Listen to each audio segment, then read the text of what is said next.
안녕하세요. 김영로TV의 김영로입니다. 오늘은 5월 25일이네요. 바로 방제의 날이 되겠습니다.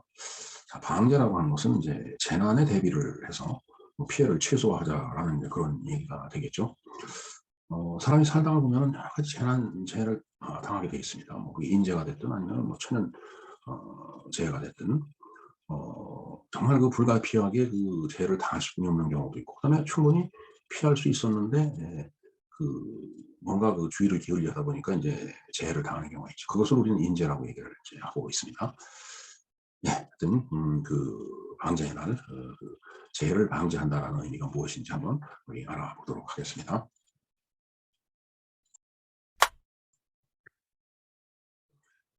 네, 방제의 날에 대해서 한번 좀 알아볼까요? 일단 뭐 법정 공휴일이면서 비공휴일입니다. 즉 놀지 않는다는 얘기죠. 네. 시행일은 1996년 5월 25일 날 시행이 됐습니다. 그래서 소방방재청이 이제 주관을 하고 있고요. 날짜는 5월 25일, 바로 오늘이 되겠습니다. 방제의 날을 한마디로 요약을 한다면 자연재해에 대한 경각심을 높이고 이를 대비하기 위해 제정한 법정 기념일이다 라는 얘기가 되겠어요. 자, 경각심을, 자연재해에 대한 경각심을 높이기 위한 그 기념이라고 했어요. 그래서 매년 5월 25일로 재난 관련 교육과 홍보를 통해 피해를 최소화하는 것이 또 그 목적이 되겠습니다. 그리고 이제 방제의 날에는 재난 및 안전관리 기본법 시행령에 따라 관련 기관이 재난에 대한 교육과 홍보 등의 행사를 진행을 하게 되어 있습니다. 방제라고 하는 것은 이 방은 뭐 국방할 때 그 방자죠. 그러니까 국방은 나라를 지키는 것, 적의 침입을 그 방비하는 거기 때문에 이 막는다는 뜻이죠. 그 뒤에 제자는 이 재앙의 그 제자입니다. 재난을 방지한다. 이제 그런 뜻이죠. 그러니까 재난이나 재해를 미리 막는다는 뜻이 되겠습니다. 재난 및 안전관리 기본법 시행령 제73조의 4를 보면 1항이 법 제66조의 3에 따른 안전점검의 날은 매월 4일로 하고 방제의 날은 매년 5월 25일로 한다. 이렇게 되어 있네요. 따라서 매월 4일 날은 안전점검을 해야 된다는 얘기가 되겠습니다. 그런데 사실 실상 그 안전점검을 이렇게 생활화해서 이렇게 그 살아가는 우리의 그 모습이 사실은 아니죠. 사실 망각을 하죠. 매월 4일이 안전점검을 하는 날이라는 것을 망각을 하고 살아가고 있습니다. 네, 두 번째 보면은 재난관리 책임기관은 안전점검의 날에는 재난취약시설에 대한 일제점검, 안전의식 고치 등 안전 관련 행사를 실시하고, 방제의 날에는 자연재난에 대한 주민의 방제의식을 고취하기 위하여 재난에 대한 교육과 홍보 등 관련 행사를 실시한다. 글쎄요. 제가 근무하던 그 이제 사업장, 거기에는 이제 요새는 그 지식산업센터, 옛날에 아파트형 공장이라고 했는데 요즘은 지식산업센터라고 부릅니다.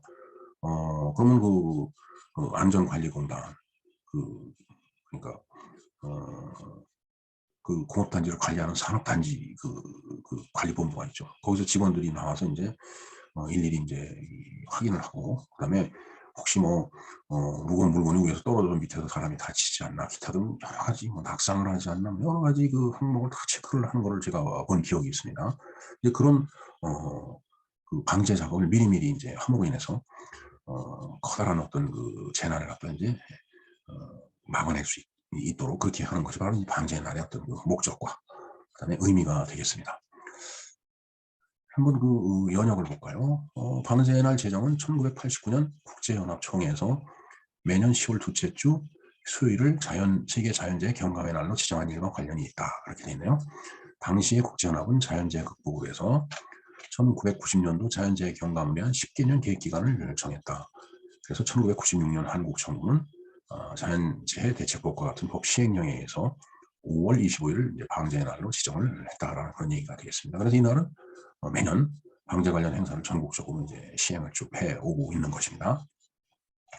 이제 그런가 하면은 이제 2004년에 재난 및 안전관리 기본법 시행령에 방제의 날 조항을 추가를 했으며 이후에 자연재해 대책법에서 해당 조항을 이제 삭제하였다. 이 중으로 이제 조항이 있으면 혼란스러우니까 이제 한쪽은 삭제를 했다라는 얘기가 되겠습니다. 네, 사실 이게 자연재해가 됐든 아니면은 사람이 잘못해서 발생된 그 인재가 됐든 이런 어떤 그 재해에 대해서는 정말 아무리 꼼꼼하게 따지고 아무리 철저하게 그 방비를 한다고 하더라도 뭐 과한 게 아니죠. 네. 그런 의미에서 방제라는 개념을 머릿속에 깊이 새겨야 될 것 같습니다.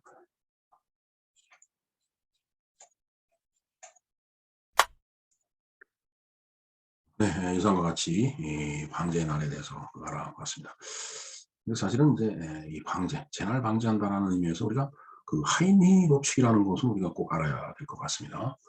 언젠가 그 제가 여의도 동을 그 소개하는 그 동네 이야기에서 이제 그 하이니 법칙에 대해서 이제 말씀을 드린 적이 있었는데, 혹시 이 동영상 노트에 링크를 걸어 놓을 테니까 한번 참조를 해 주시고요. 하이니 이제 법칙이라고 하는 것은 이게 뭐 인재에 관련된 내용이라고 보면 되겠습니다. 사실 자연재해는 어떻게 보면 이제 불가항력적인 게 있죠. 그리고 이제 그 자연재해를 최소화시키기 위해서 이제 우리가 인간이 노력을 하는 거예요. 뭐 예를 들어 기상예보를 한다든가 해서 큰 비가 올 것 같으면 뭐 미리미리 방비를 해서, 아니면은 무슨 댐 같은 것을 이제 정놓는다든가 뭐 이렇게 해서 이제 홍수를 통제하는 거죠. 네.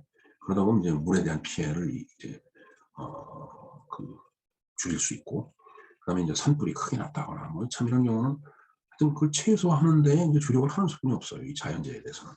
하지만 이제 인재라고 하는 것은 조금 의미가 다르죠. 뭔가 좀 인간이 주의를 기울였으면은 피해를 줄일 있을 수 있는 그런 재해, 그런 사건 사고가 이제 바로 자연재해에 이제 이제 인재에 해당이 된다라고 이제 보면 되겠습니다. 그래서 이 하인이라는 사람이 이제 보험회사 이제 직원이었는데, 그 보험회사에서 일을 하면서 이제 그 각종 그 일어난 여러 가지 사고를 갖고 통계를 내 보니까 1대 29대 300이라는 숫자가 나오더라 이거죠.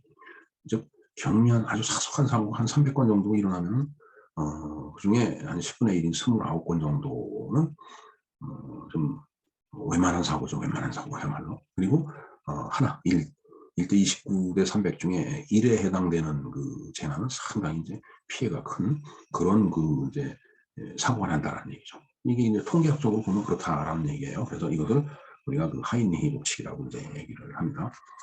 네, 한때 우리나라에 참 재해가 많이 일어났었던 적이 있어요. 그때가 바로 이제 YS 때죠. 김영삼 대통령 때인데, 물론 그때 이제 IMF 구제금융도 외환위기 때문에 구제금융도 받았지만은 이상한 사고가 엄청 많이 일어났어요.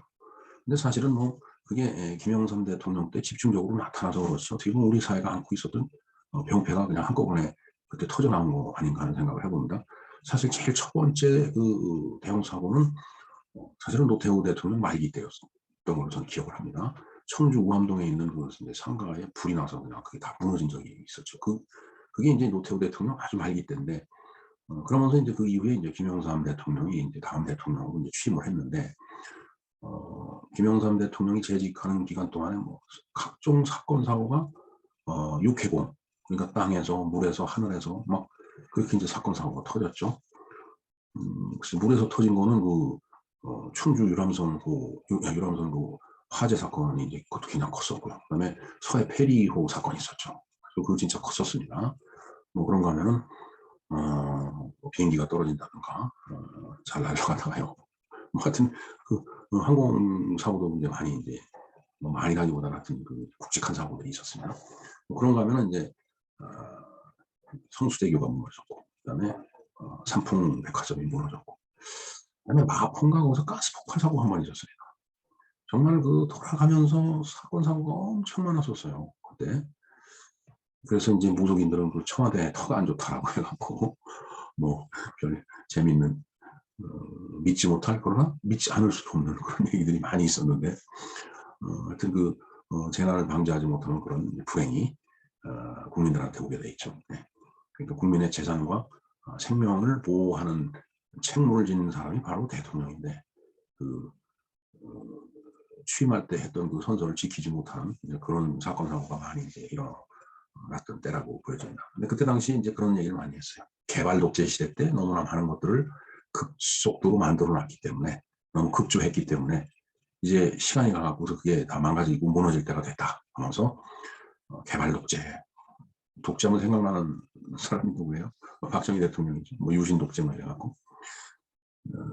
그래서 이제 박정희 대통령 때 너무 뭐 예를 들어서 그냥 뭐 막 밀어붙여갖고 불도저식으로 그래서 이제 그 뭐 난리 공사 됐던 것들이 이제 한꺼번에 터져 나오는 거다 뭐 이런 얘기를 그때 막 하고 했었는데 저는 그때 참 그런 사람들 굉장히 그 못된 사람이라고 얘기를 했습니다. 성수대교가 무너졌을 때 그건 그 통행을 허용한 그 무게보다 훨씬 더 무거운 무게의 덤프 트럭이 수도 없이 건너다녔어요. 이게 결국은 관리 부실이지 그게 잘못된 건 아니죠. 예를 들어서 30년 질 거 30년 생각하고 진 거가 20년 분이 못 쓰고 수명을 다했다. 10년 수명 단축될 수 있죠, 당연히. 왜? 그 사이에 많은 것들이 변한 거예요. 훨씬 더 무거운 것들이 지나다닌다든가. 그러니까 애초에 설계했을 때 생각 못했던 무게들이 지나다닌다든가. 그렇지 않겠습니까? 이제 산업화가 됐기 때문에 엄청난 자재를 싣고 다니는 그런 골재 트럭 같은 것들이 예전에는 그런 골재 트럭이 별로 없었거든요. 그 골재 잔뜩 싣고 가봐야 어디가 쓸 데도 없고 그러니까. 그 성수대교 남쪽에서 건너가기 전에 큰 그 골재 회사가 있었던 걸로 지금 기억이 됩니다. 이건 글쎄 6월 1일 날 지방선거인데 뭐 지금 구청장 후보 공천을 받지 못했지만은 그때 그 예비 후보로서 나왔던 예비 후보가 이제 그 골재 공장을 뭐 가서 방문도 하고 하는 걸 제가 그 SNS, 페이스북에서 본 적이 있습니다. 뭐 다른 후보 그리고 공천을 받은 후보 당연히 뭐 거기에 관심을 가질 거예요. 뭐 그 골재 공장을 뭐 이제는 뭐 외곽으로 뭐 내보낸다든가 어떤 뭐 얘기가 있었겠죠. 정확한 사항은 제가 잘 모르겠습니다만은 그런 그 무거운 골재를 싣고 다니는 그런 차량이 기하급수적으로 늘어난 것을 대비 못한 것은 관리 잘못이지 애시당초 그 다리를 세울 때 설계했던 사람들의 잘못은 아니라고 저는 생각합니다. 툭하면 뭐 독재 하는데 독재라고 하는 것도 제가 봤을 때는 시간과 공간의 개념을 이제 별도로 봐야 될 것 같아요. 자, 시간. 뭐 예를 들어서 뭐 10년을 뭐 집권을 했다, 20년을 했다. 다른 나라 보면은 뭐 10년, 20년 집권하는 나라 많이 있습니다. 근데 그 나라를 보고 독재라고 안 해요. 근데 이제 우리나라는 이상하게 뭐 좀 그랬다라고 해갖고 독재라고 막 비난하고 하는데 뭐 비난하는 건 좋습니다. 그러나 그러한 정권이 과연 무엇을 일으켜 놨느냐를 또 따져봐야죠. 그게 바로 공간이에요. 공간적으로 뭐가 많이 일으켜 놨느냐. 그리고 또 공간적으로 비록 짧은 5년의 뭐 그 대통령의 임기를 수행을 했다라고 하지만은 그 5년 동안 별의별 이상한 것을 국민들한테 강요해 갖고서 국민들을 고통스럽게 만들었다면 그거보다 더한 독재가 는 없다고 생각합니다.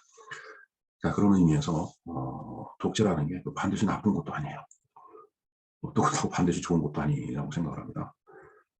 뭔가 그 시대 상황에 맞게끔 적절하게 독재도 활용을 해야 될지 않는 그런 국민이 현명한 국민이 아닌가 그런 생각을 해봅니다. 네, 혹시 제 생각에 반대되는 분들은 또 제 말에 대해서 비난을 하실는지 모르겠지만 어쩔 수 없습니다. 제 생각이에요. 네, 혹시 제 생각에 뭐 오류를 지적해 주시고 싶다라면 댓글을 남겨주시기 바랍니다. 네, 이상 방제의 날에 대해서 우리가 그 내역을 개략적으로 알아보고 방제가 하는 의미라든가 그다음에 그 방제가 주는 여러 가지 그 폐해, 즉 하인리 법칙 여기까지 우리가 한번 알아보았습니다. 네, 김영로 TV의 김영로였습니다. 감사합니다.